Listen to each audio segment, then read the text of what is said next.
Pemirsa, pemudik dari arah Jakarta memadati Jalan Arteri Karawang menuju Pantura.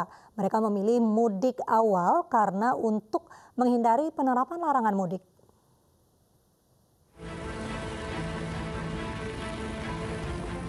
Sehari jelang penerapan larangan mudik, pengendara roda 2 dan 4 dari arah Jakarta mulai padati jalur arteri Karawang, Jawa Barat menuju Pantura, Jawa Tengah. Salah satu pemudik roda 2 mengaku memilih mudik lebih awal karena besok larangan mudik mulai diberlakukan. Selain itu, pemudik juga mengaku perusahaan tempat ia bekerja tidak beroperasi sejak PSBB di DKI Jakarta diterapkan.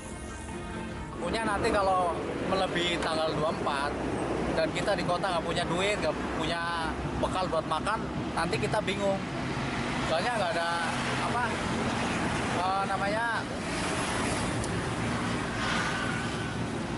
kayak bantuan gitu dari masyarakat setempat gitu loh. Berarti lebih awal ya pulang. Iya. Sebelumnya Presiden Joko Widodo melarang warga untuk mudik untuk mencegah penyebaran virus corona. Larangan mudik akan berlaku mulai 24 April esok hingga 31 Mei mendatang. Dari Karawang, Jawa Barat, Muhammad Fahrudin, iNews melaporkan. Sementara itu, stasiun Gambir sepi penumpang malam ini. Mulai besok, stasiun Gambir hanya melayani pengembalian tiket mudik. Tidak ada lonjakan penumpang di stasiun Gambir Jakarta.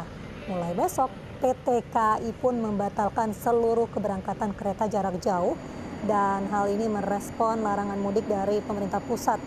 Meski tidak ada jadwal keberangkatan, stasiun Gambir tetap buka untuk pengembalian uang tiket mudik yang telah dibeli warga. Pengembalian uang tiket mudik dimulai esok hingga 30 April mendatang melalui aplikasi PT KAI secara daring atau langsung di loket stasiun Gambir.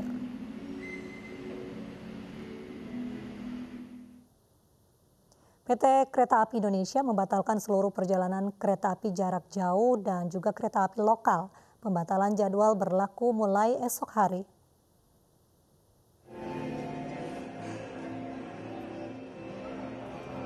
Pembatalan tiket kereta api di stasiun Pasar Senen, Jakarta tujuan Jawa Timur dan Jawa Tengah hingga Kamis siang mencapai 30%. Sejumlah penumpang berdatangan untuk membatalkan tiket. Hingga 22 April, jumlah penumpang yang membatalkan tiket mudik lebaran mencapai 2.388 penumpang. Pembatalan dapat dilakukan di loket stasiun hingga maksimal 30 hari setelah jadwal keberangkatan dengan menunjukkan kode booking. Uang pembatalan tiket dikembalikan secara penuh tanpa ada pemotongan biaya. Sementara itu di stasiun Gambir, Jakarta sepi dari penumpang karena PT KAI membatalkan seluruh keberangkatan kereta api jarak jauh. Hal tersebut merespon keputusan pemerintah terkait dengan larangan mudik yang diinstruksikan langsung Presiden Joko Widodo. Mendukung kebijakan pemerintah terkait larangan mudik, maka PT KAI juga melakukan penyesuaian operasional perjalanan KA. Di area PT KAI Daup 1 Jakarta sendiri, mulai tanggal 24 April 2020, untuk seluruh perjalanan KA jarak jauh, baik itu keberangkatan dan juga kedatangan, serta perjalanan KA lokal, seluruhnya akan dibatalkan ataupun tidak dioperasikan untuk sementara waktu. Dan kemudian juga penumpang yang terdampak pada pembatalan tersebut, maka biaya tiket akan dikembalikan 100%. Tahap awal pengembalian tiket dari pembelian tanggal 24 April hingga 30 April.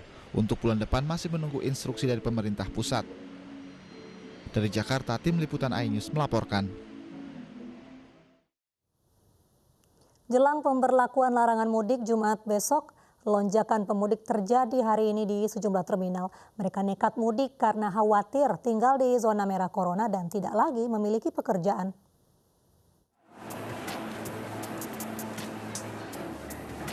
Ratusan pemudik berangkat dari Terminal Bus Kampung Rambutan, Jakarta sejak pagi tadi. Sejumlah penumpang hari ini melonjak 30% selama pembatasan sosial berskala besar diterapkan di ibu kota.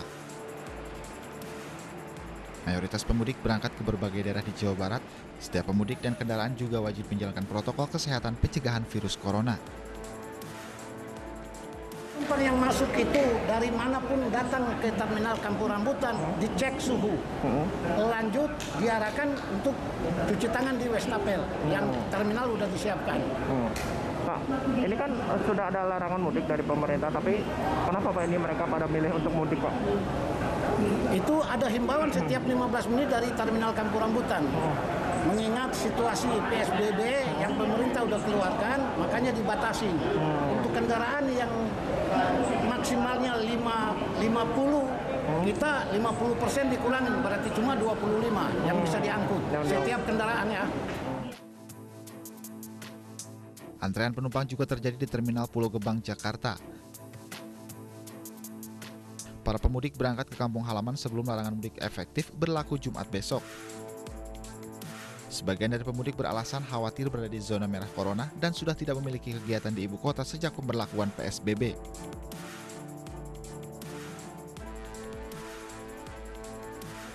Sejumlah warga juga nekat pulang ke kampung halaman melalui terminal kota Bekasi, Jawa Barat. Bus-bus ini mengangkut para pemudik menuju berbagai daerah di Pulau Jawa dan Sumatera. Para pemudik juga bersedia menjalani pemeriksaan kesehatan dan isolasi setibanya di daerah tujuan. Tim Liputan iNews melaporkan. Wali Kota Surakarta melarang pemudik pulang kampung ke wilayahnya. Jika tetap pulang kampung, Pemkot Surakarta akan mengkarantina pemudik selama 2 pekan.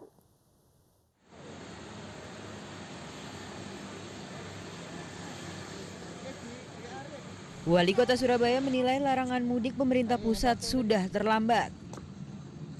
FX Hadi Rudiatmo mengatakan telah banyak warga yang sudah pulang kampung terlebih dulu. Untuk menekan penyebaran virus corona, ia menegaskan seluruh pejabat yang berada di Jakarta tidak boleh mudik ke Surakarta. Siapapun karantina kalau dari Jakarta. Sekarang kan larangan mudik kan sekarang sudah terlanjur pada mudik.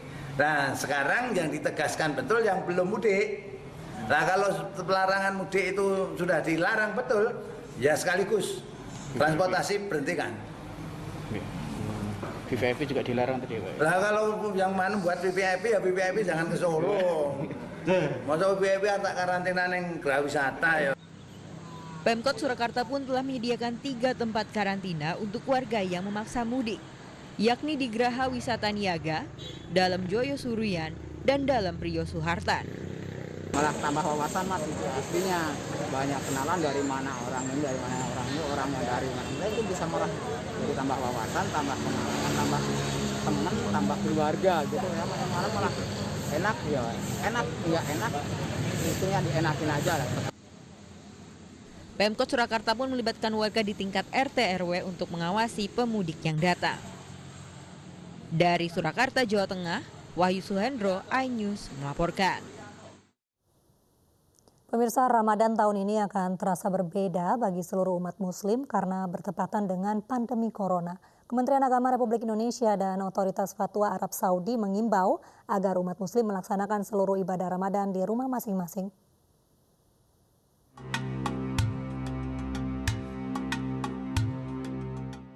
Ramadan tahun ini dirasa berbeda oleh umat muslim sebab berlangsung di tengah perjuangan melawan pandemi corona. Pemerintah dan Majelis Ulama Indonesia meminta seluruh umat muslim di tanah air melaksanakan rangkaian ibadah Ramadan di rumah masing-masing.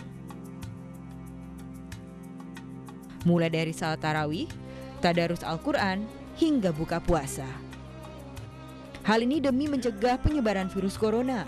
Sejumlah tokoh agama meyakini kualitas ibadah seseorang juga tidak akan berkurang meskipun dilakukan di rumah. Kita paham bersama bahwa salat tarawih itu sunat, salat di masjid itu sunat, tetapi mempertahankan kesehatan diri dan kesehatan keluarga itu wajib. Al-muhafadzatu 'alan nafs. Karena itu kaidah mengatakan bahwa dar'ul mafasid muqaddamun 'ala jalbil masalih. Menolak kemudaratan itu lebih utama daripada mengejar manfaat, misalnya pahala. Tak hanya di Indonesia, Otoritas Fatwa Arab Saudi juga meminta warganya dan seluruh umat muslim di dunia untuk tidak beramai-ramai pergi ke masjid selama Ramadan. Umat muslim ikut berperan memerangi virus corona. Seluruh masjid di Arab pun ditutup. Tidak ada lagi salat tarawih berjamaah dan kegiatan buka puasa bersama. Namun himbauan pemerintah dan MUI tidak diindahkan sebagian masyarakat di Indonesia. Sejumlah warga pengikut aliran Tarekat Syataria di Kabupaten Nagan Raya, Aceh menggelar salat tarawih berjamaah kemarin malam. Tim Liputan iNews melaporkan. Dan pemirsa, untuk mengulas bagaimana sebaiknya menjalankan Ramadan di tengah pandemi Corona, kita simak dialog Ustadz Das'ad Latif dalam program iNews sore tadi. Kita sudah mulai 1 Ramadan puasa. Hari ini kita tentu mengalami hal yang lain dari biasa. Selama ini kita tarawih di masjid, selama ini kita ada buka puasa bareng, tapi untuk kali ini kita harus mengikuti maklumat dari Kapolri, himbauan dari pemerintah, dan juga diperkuat sebagai umat Islam fatwa Majelis Ulama. Saya sebagai warga negara tentu mengikuti anjuran pemerintah. Sebagai umat Islam, saya mengikuti fatwa Majelis Ulama. Al-ulama warisatul anbiya. Ulama ini adalah pewaris para nabi. Majelis Ulama bersidang yang tentunya orang-orang yang ada di dalamnya orang-orang yang kompeten di bidangnya. Sehingga saya sangat yakin apa yang difatwakan Majelis Ulama itu adalah sesuai dengan syariat Islam. Karenanya saya mengajak kepada kaum muslimin untuk tidak ada keraguan mengikuti fatwa ini. Kita tinggal di rumah, tarawih di rumah, tadarus di rumah, bukan karena kita takut COVID, bukan karena kita tidak cinta kepada Allah dan Rasulnya, bukan karena kita tidak sayang kepada masjid, tetapi lebih kepada memelihara kemaslahatan jiwa, memelihara keselamatan diri, dan kita untuk berpartisipasi memutus mata rantai penularan wabah. Kita tahu bahwa riset dan fakta data menunjukkan di tempat-tempat keramaian inilah sangat potensial menularkan wabah. Kita belajar dari kejadian kalau di Sulawesi Selatan, di Malino atau di Goa, perkumpulan Majelis Ulama-Ulama Asia, ya. Akhirnya peserta mereka yang pulang ke kampung masing-masing ada yang positif membawa virus. Oleh karena itu kita beribadah di rumah. Sebenarnya tarawih ini pada zaman Rasulullah SAW, beliau memang lebih banyak melaksanakannya di rumah. Nanti setelah Umar bin Khattab menjadi khalifah atau presiden lah untuk zaman sekarang, barulah beliau memerintahkan untuk sholat tarawih di masjid untuk syiar dan menghidupi kemeriahan malam Ramadan. Baik Ustadz, ini ada saudara kita umat muslim di Aceh yang tergabung dalam Tarekat Syatariah ini sudah beribadah tarawih semalam dan mereka tetap melaksanakannya secara normal di masjid nih Ustadz rupanya. Tidak mengindahkan imbauan dari pemerintah dan juga MUI ini Ustadz. Nah inilah yang kadang-kala saya sampaikan bahwa girah semangat beragamanya kadang tidak dibarengi dengan kajian keilmuan yang mendalam. Sehingga kadangkala pemahaman seperti ini masih ada di masyarakat. Ya, tidak boleh kita takut, datanglah ke masjid karena doa ini mudah-mudahan.